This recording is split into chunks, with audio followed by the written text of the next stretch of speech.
We have this last property of exponents, which is the negative exponents property, that says if I have a base raised to a negative exponent, it's going to take the reciprocal. So it takes the reciprocal.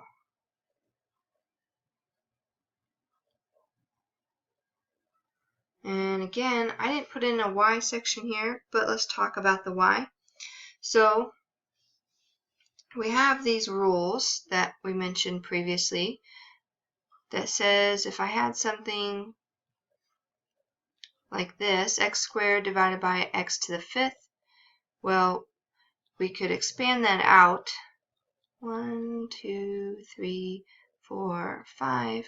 We would know 2 of them would divide out, and the leftovers would be in the denominator, and I get x cubed. But we also have that rule that says I can actually subtract those exponents. So I've been telling you previously just to do large minus small, right? So I know I'd have 5 minus 2, I'd get 3, and the leftovers would be in the denominator because that's where the larger number was.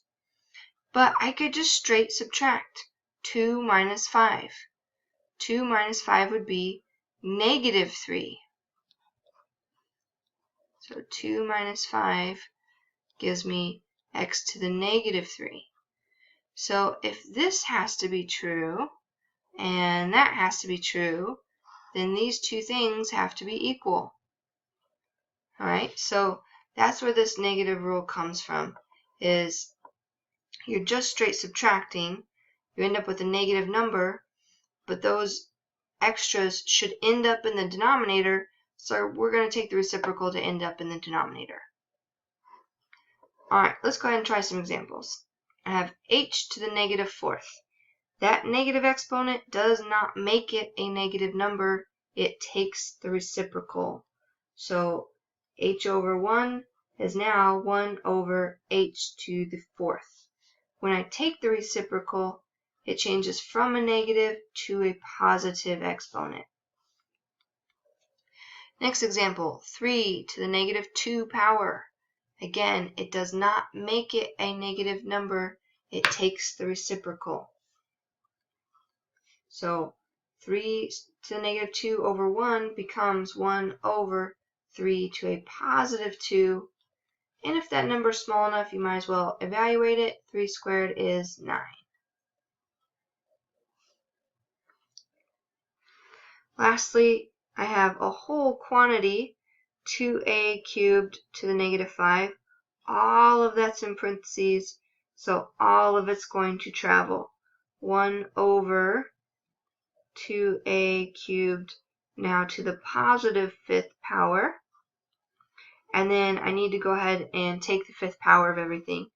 So 2 to the fifth power is going to be 32. And a power to a power, we're going to multiply. 3 times 5 is 15. So a to the 15th power. 1 over 32 times a to the 15th power. Let's move down here. I have 4 times x to the negative third power. Now the question is, what is getting that negative 3 exponent? This is a positive 4 times. So that negative exponent is only applied to the x. Okay, there's no parentheses around that 4 to include it. Only the x is getting that negative exponent. So when I take the reciprocal, only the x is moving downstairs. The 4 is staying up top in the numerator. And then the x moves down, and now it's a positive exponent. So 4 divided by x cubed. Lastly here, anything with a negative exponent is going to take the reciprocal. So if it's in the numerator with a negative exponent, it's going to move down to the denominator. If it's already in the denominator with a negative exponent, it's going to move up to the numerator, right? The reciprocal. So if I had 2/3, the reciprocal would be 3/2. The stuff in the denominator moves up to the numerator when we take the reciprocal. Now that x squared does not have a negative exponent. So x squared stays put.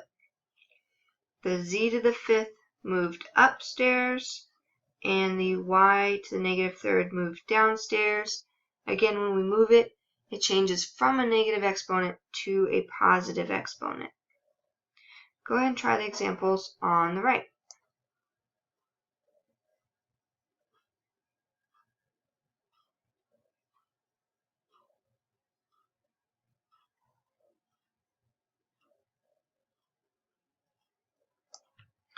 Alright, z to the negative fifth power takes the reciprocal, so it becomes 1 over z to the positive fifth power. Same thing here. 5 to the negative second power becomes 1 over 5 squared. And since that's a pretty small number, we're going to go ahead and square it and get 1 over 25. And this next one, part C, says that whole quantity, 3 times x squared to the negative third. So all of this is in parentheses, getting that negative exponent. So all of it moves down to the denominator, now with a positive 3 exponent. We need to go ahead and cube everything. So 3 times 3 times 3 is 27. And then x squared times, or x squared to the third power, we're going to multiply those powers. 2 times 3 is 6, so x to the 6th. So we end up with 1 over 27x to the 6th. Next set of examples, we have 5 divided by y to the negative 7. So that negative is already in the denominator. When I take the reciprocal, it will move up to the numerator. So now I just have 5 times y to the 7th. Notice when I say takes the reciprocal, that 5 is not moving. That 5 does not have a negative exponent. Only the y is moving. Same idea in the next example.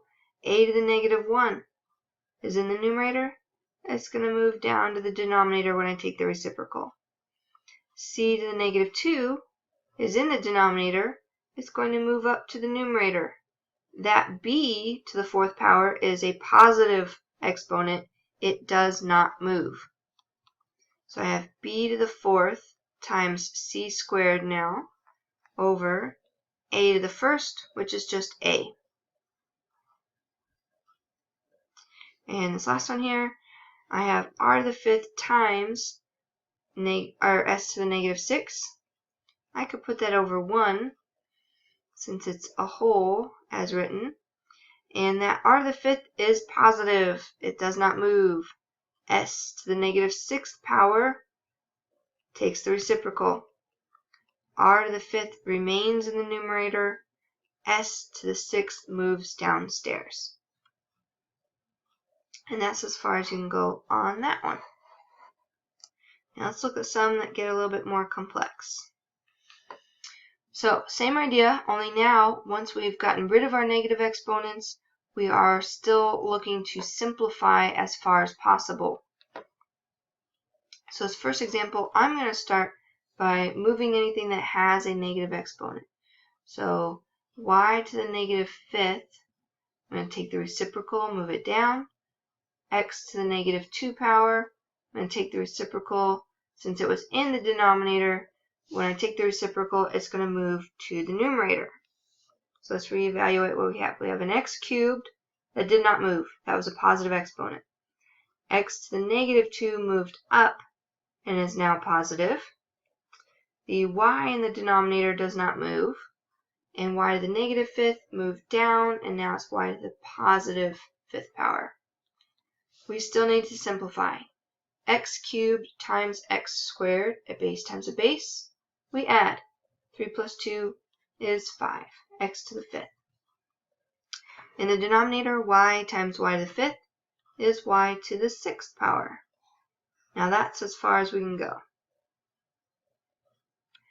This next example, we are taking a large quantity of 2 times a times b to the negative fourth times c squared, all to the negative third power. So there's a couple different ways you could do it. You could distribute that negative 3 in first, making sure it goes to everything. But I'm going to go ahead and just take the reciprocal of it all. So 1 over that quantity, 2ab to the negative 4. So that negative 4 stays negative 4. I am working with that negative 3 first. So only that has been taken the reciprocal of. And c squared. And now it's a positive 3 power. I need everything in there to get that exponent. So 2 times 2 times 2 is 8. A cubed is just a cubed. B to the negative fourth cubed.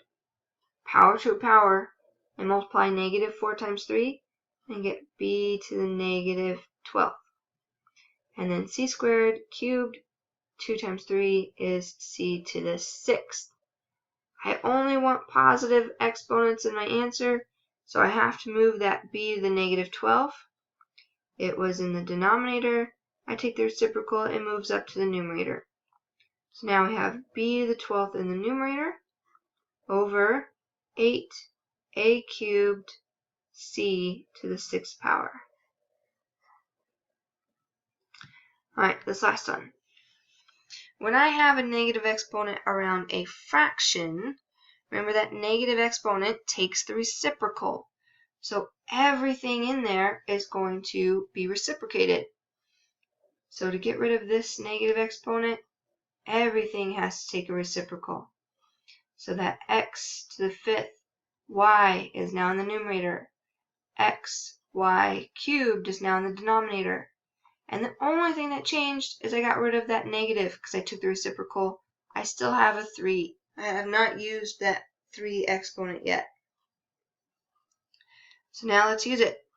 X to the 5th cubed. Power to a power, we multiply. 5 times 3, we get x to the 15th. Y cubed is y cubed. X cubed is just x cubed. And y cubed cubed, we have a power to a power again. 3 times 3 is 9. So y to the 9th. One last step here. I have too many x's and too many y's. So I'm going to use the quotient rule. 15 minus 3 would be x to the 12th. I had more in the numerator, it stays in the numerator. Y cubed divided by y to the 9th. I take 9 minus 3 and get 6. Y to the 6th goes in the denominator because I had more y's in the denominator when I started. Go ahead and try the examples on the right hand side. And if you want, take a whack at this last one. That one's pretty big.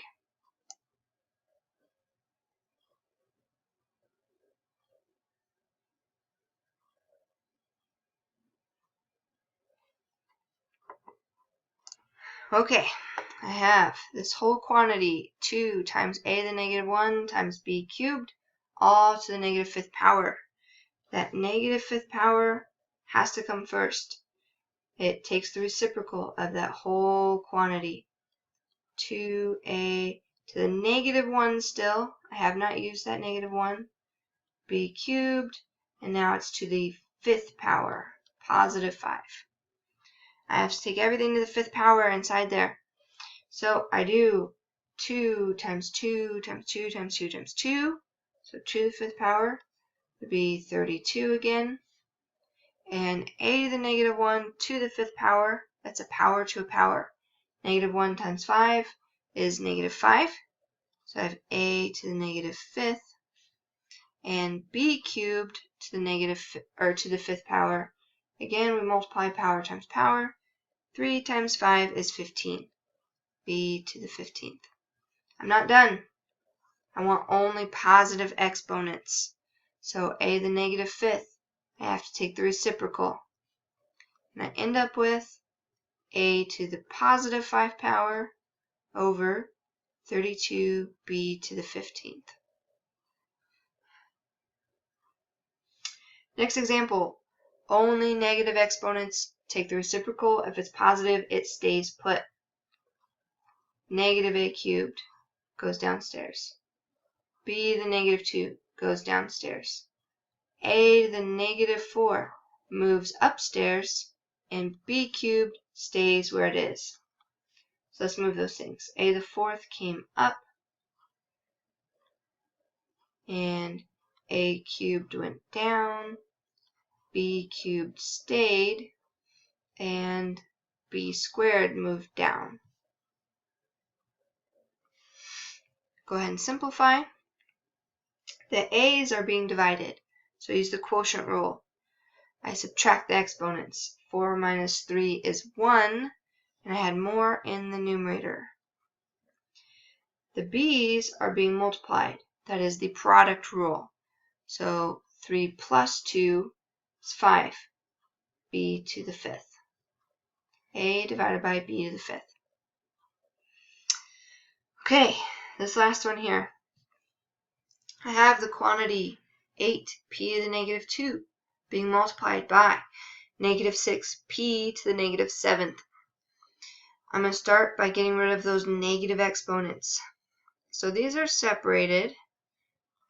I'm going to put them both over 1. And then this p to the negative 2 will take the reciprocal. P to the negative 7 will take the reciprocal. Question is, does that negative 6 move? The answer is no. Yes, it has a negative. But no, it's not an exponent. It is a coefficient. It stays where it is. So rewriting this, I have 8 over p squared is being multiplied by negative 6 over p to the 7th. We multiply fractions straight across the numerator, straight across the denominator. 8 times a negative 6 would be negative 48. And p squared times p to the 7th, 2 plus 7 is 9, p to the 9th power. So negative 48 divided by p to the 9th is the final answer. Alright, one last problem here. Putting all of this together, the product rule, the quotient rule, the power rule, and the negatives, all of that's going together now. Looking at this problem, in general, there's not just one way to approach these problems. So sometimes I might start by taking care of the 3 on the outside and cubing everything inside. Other times I might think about taking care of the fraction itself, simplifying that. So for me, I think I'm going to go ahead and cube everything first. So everything inside that parenthesis is going to get cubed. I will start with the 4. 4 times 4 times 4 is 64. So I'm cubing that 4. Now to cube this x cubed, power to a power, we multiply. 3 times 3 is 9, x to the 9th. I have to cube the 3 in the denominator. 3 times 3 times 3 is 27. And last, y to the negative first cubed, again it's a power to a power. Negative 1 times a positive 3 is negative 3. So y to the negative third. I'm going to do the same thing in this other parenthesis. Y to the negative 2 to the negative first. That is a power to a power. Negative 2 times negative 1 will give me positive 2. Two negatives make a positive. And then I still have to do the 3 to the negative 1. So I'm just going to rewrite it as 3 to the negative 1 for now. But every piece has to get an exponent here. And then lastly with that exponent, x to the negative first to the negative first power. Negative 1 times a negative 1 makes a positive 1. So x to the positive 1 power, or just x. Now what I'm thinking is I want to get rid of every negative exponent I see. I see a y to the negative 3. I take the reciprocal and move it up. See 3 to the negative 1. I take the reciprocal, I move it up. Now I have 64x to the 9th, y cubed moved up over 27 times that 3 moved up, y squared over x.